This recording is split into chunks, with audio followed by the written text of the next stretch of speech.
Good evening friends. ನಾಳೆ ಒಂದು 18th ಏನಿದೆ, ಸೊ ನಾಳೆ ಒಂದು ಮಾರ್ಕೆಟ್ ಪ್ರಿಡಿಕ್ಷನ್ ನೋಡೋಣ.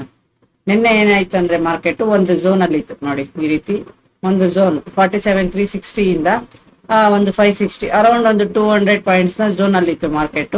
ಸೊ ಈಗ ನಾಳೆ ಏನಾಗ್ಬೇಕು ಅಂದ್ರೆ ಮಾರ್ಕೆಟ್ ಒಂದು 500 ಝೋನು 520 ಝೋನು ಅಲ್ಲಿ ಏನಾದ್ರು ಮಾರ್ಕೆಟ್ ಓಪನ್ ಆಯ್ತು ಅಂದ್ರೆ ನಾವೊಂದು ಅಪ್ಸೈಡ್ ಏನಿದೆ ಒಂದು ಗ್ಯಾಪ್ ಇದೆಯಲ್ವಾ, ಒಂದು 760 ವರೆಗೂ ಒಂದು ಗ್ಯಾಪ್ ಫಿಲ್ಲಿಂಗ್ ಅಲ್ಲಿ ನೋಡ್ಬೋದು. ಯಾಕೆ ಅಂದ್ರೆ ಎಂಡಿಂಗ್ ಅಲ್ಲಿ ಇನ್ನೊಂದು 5 ಮಿನಿಟ್ಸ್ ಇದ್ದಾಗ ಏನಾಗಿದೆ, ಈ ಝೋನ್ ನ ಬ್ರೇಕ್ ಮಾಡಿದೆ. ಈ ಝೋನ್ 560 ಝೋನ್ ಏನಿತ್ತು ಆ ಝೋನ್ ನ ಒಂದು ಬ್ರೇಕ್ಔಟ್ ಸಹ ಕೊಟ್ಟಿದೆ.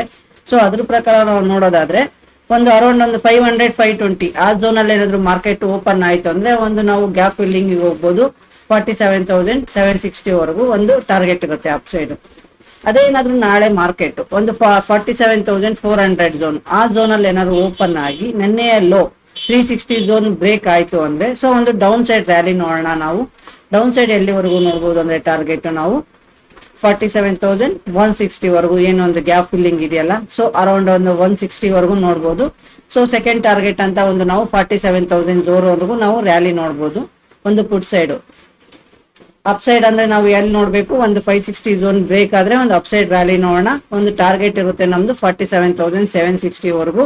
ಅದೇ ರೀತಿ ಒಂದು ಡೌನ್ ಸೈಡ್ ಅಂದ್ರೆ 47,360 ಅಲ್ಲಿ ಏನಾದ್ರು ಫ್ಲಾಟ್ ಅಲ್ಲಿ ಓಪನ್ ಆಗಿ ಏನಾದ್ರು ಲೋ ಬ್ರೇಕ್ ಆಯ್ತು ಅಂದ್ರೆ ಡೌನ್ ಸೈಡ್ ರ್ಯಾಲಿ ನೋಡೋಣ. 47,140 ವರೆಗೂ ನಮ್ಮ ಮೊದಲನೇ ಟಾರ್ಗೆಟ್, ಹಾಗೆ 47,000 ಝೋನ್ ವರೆಗೂ ನಮ್ಮ ಸೆಕೆಂಡ್ ಟಾರ್ಗೆಟ್.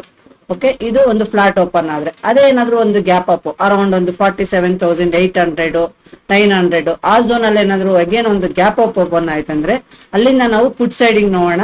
47,500 ವರೆಗೂ ಪುಟ್ ಸೈಡ್ ಅಲ್ಲಿ ನೋಡೋಣ. ಒಂದು ಟಾರ್ಗೆಟ್ ಅರೌಂಡ್ ಒಂದು 300 400 ಪಾಯಿಂಟ್ಸ್ ವರೆಗೂ ನೋಡೋಣ. ಸೊ ಇದು ಆಗಿತ್ತು ನಾಳೆಯ ಮಾರ್ಕೆಟ್ ನ ಪ್ರಿಡಿಕ್ಷನ್. ಸೊ ನಿಮ್ಗೆಲ್ಲ ಈ ವಿಡಿಯೋ ಇಷ್ಟ ಆದ್ರೆ ಒಂದು ಸಬ್ಸ್ಕ್ರೈಬ್ ಮಾಡಿ, ಲೈಕ್ ಮಾಡಿ, ಶೇರ್ ಮಾಡಿ. ಓಕೆನಾ? ಮತ್ತೆ ನಾಳೆ ಲೈವ್ ಅಲ್ಲಿ ಎಲ್ಲರೂ ಜಾಯಿನ್ ಆಗೋಣ, ನೋಡೋಣ ಮಾರ್ಕೆಟ್ ಯಾವ ರೀತಿ ಇರುತ್ತೆ ಅಂತ ನೋಡ್ಬಿಟ್ಟು ಟ್ರೇಡ್ ಮಾಡೋಣ. ಓಕೆನಾ? Thank you for watching guys. Thank you.